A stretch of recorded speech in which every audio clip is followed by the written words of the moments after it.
Muy buenas tardes mi gente, ¿cómo se encuentran? Espero me les esté yendo muy bien. El día de hoy vengo a hablar de prevención y como prevención tenemos la gestión del riesgo. Dentro de nuestros sistemas de gestión de seguridad y salud en el trabajo tenemos que identificar muchas veces aquellos factores de riesgo que puedan llegar a perjudicar nuestras condiciones de salud y para ello llegar a establecer algunas prevenciones o algunos controles que de alguna u otra forma mitiguen esa situación y que la afectación a nuestra salud sea la menor posible. En este caso vamos a hablar de riesgo químico y puntualmente de un agente tóxico que se llama el hipoclorito de sodio. El hipoclorito de sodio normalmente ustedes lo conocen como blanqueador, como cloros, como límpido y es de uso doméstico pero también es de uso laboral. Ahora bien, en el uso doméstico lo utilizamos para la desinfección de superficies, de alimentos, en donde nosotros normalmente haciendo una buena dilución de ese producto podemos llegar a evitar que nos podamos enfermar por virus y bacterias.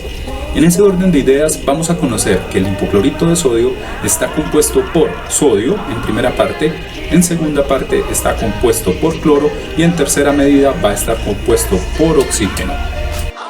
Las características de este agente tóxico normalmente es que en su estado físico se puede encontrar en polvo o en material sólido y también en material líquido. Su color puede ser un amarillo verdoso, muy parecido al verde limón.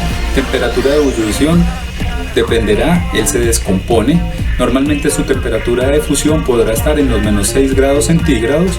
No es inflamable. Dentro de sus propiedades químicas también se encuentra la capacidad calorífica, densidad de vapor, densidad del líquido, que puede ser entre 1.21 gramos por centímetro cúbico y que se puede manejar en 20 centígrados alta. Su densidad relativa es de 1,07 y hasta 1,14 dentro de sus tolerancias. Normalmente en su densidad de líquido puede estar entre el 1.21 gramos. Su descomposición dentro de sus características se maneja sobre los 40 grados centígrados. Allí es que podemos identificar de que el hipoclorito es un producto o un químico inestable normalmente. Es una sustancia que en lo posible no la debemos mezclar para nada con metales. ¿Por qué? Porque es un químico altamente corrosivo. Como por ejemplo estos metales podrían ser el cobre, el níquel, el plomo, tenemos también el cromo y tenemos también el fierro. Debemos tener en cuenta de que su descomposición puede darse en cloro de gas, ácido hipocloroso, en ácido clorhídrico y esto normalmente ocurre cuando la temperatura puede llegar a aumentar o su pH en los ácidos también. Los productos adicionales a la descomposición pueden llegar a ser el cloruro, el clorato de sodio y el oxígeno. Es importante seguir las recomendaciones para no almacenar el hipoclorito de sodio con otras sustancias en las que pueda haber alguna reacción química, ejemplo, sustancias psicoplatiles.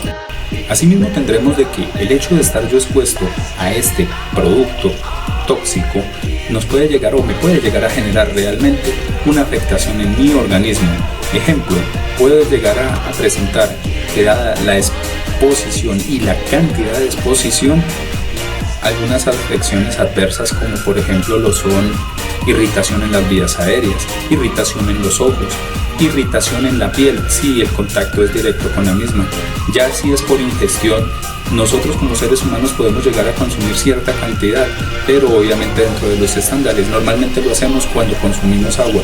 El agua para ser desinfectada la manejan normalmente con cloro. Entonces es allí donde nosotros debemos concentrar nuestros esfuerzos para poder evitar de que nos podamos intoxicar. Entonces hablemos de las rutas que potencialmente pueden generar ese ingreso de este producto químico a nuestro organismo y asimismo será la inhalación en cuanto a sean nieblas, rocíos normalmente o vapores. Puede ser la ingestión, ya que accidentalmente por el hecho de que este hipoclorito esté depositado en un recipiente que no esté rotulado y no tengamos el conocimiento de ello lo podamos ingerir. También puede llegar a caer por salpicadura en los ojos y asimismo podrá tener contacto con la piel, que en determinadas cantidades puede llegar a ser corrosivo y asimismo poder generar quemaduras químicas en nuestro organismo. Entonces, dentro de tantas características que tiene el hipoclorito y de acuerdo a la afectación a la salud, podemos identificar que esta sustancia no es cancerígena, tampoco será teratogénica ni mutagénica, pero sin embargo sí es muy corrosiva. Es por ello que para evitar nosotros tener un contacto directo con el producto químico debemos utilizar los elementos de protección personal. En este orden de ideas debemos tener guantes, debemos tener monogafas, debemos tener tapabocas. En lo posible, si en vez del tapabocas pudiéramos considerar tener una máscara doble filtro media cara que sea antigases, esta máscara nos puede ser de mucha ayuda, puede ser muy útil. ¿Y qué tenemos que tener en cuenta en el momento de elegir los elementos de protección? Primero que todo, que cumplan con la función que requerimos, que es aislar el producto químico de nuestro organismo, ¿cierto? Generar esa barrera de protección entre el peligro y entre nosotros. En ese orden de ideas vamos a tener en cuenta siempre consultar las normas ANSI para definir qué elemento de protección personal es el más apropiado de acuerdo a la evaluación del peligro que yo he hecho inicialmente, identificación del peligro y la posterior evaluación y valoración del riesgo. De acuerdo con el sistema globalmente armonizado, podemos identificar esta sustancia con rombos de seguridad. Estos rombos de seguridad ustedes los van a reconocer porque la figura geométrica es un rombo, efectivamente. En su borde normalmente vamos a hallar el color rojo, su fondo será blanco y puntualmente para el hipoclorito de sodio aparecen dos. Uno que es altamente corrosivo, ustedes lo van a reconocer porque su simbología es un químico que aparece hacia las manos o hacia las superficies, derritiéndolas con vapor saliendo de ella. Y por el otro lado, con los daños al medio ambiente, este es otro rombo de seguridad en donde vamos a identificarlo por un río, un árbol y un recipiente que cae sobre el río. Para el momento de transportarlo debemos tener en cuenta los rombos para el hecho del transporte de las sustancias químicas.